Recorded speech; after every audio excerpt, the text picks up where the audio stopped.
Friends, imagine designing a powerful anti-aircraft system in just 84 days.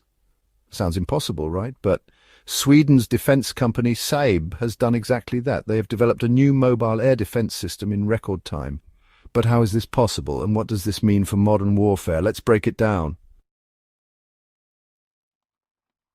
With the Russia-Ukraine war, European countries are rapidly modernizing their defense systems. Sweden is preparing to join NATO, which means strengthening its military capabilities. One major challenge in modern warfare is defending against drones, missiles, and enemy aircraft. That's why Saab took on the challenge to develop an anti-aircraft system faster than ever before. Saab modified its existing RBS-70NG air defense system.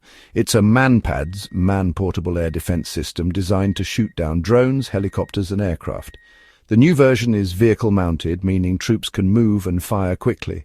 This makes it ideal for battlefield mobility, a key factor in modern wars.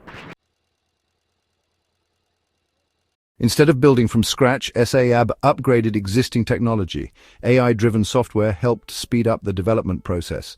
Close collaboration with the Swedish military ensured quick testing and approval.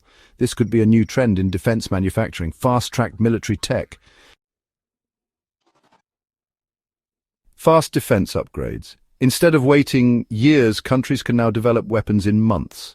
Drone and missile threats. As drones become more powerful, mobile air defense is crucial. Impact on Ukraine war. If Ukraine gets such fast-tracked systems, it could change battlefield dynamics.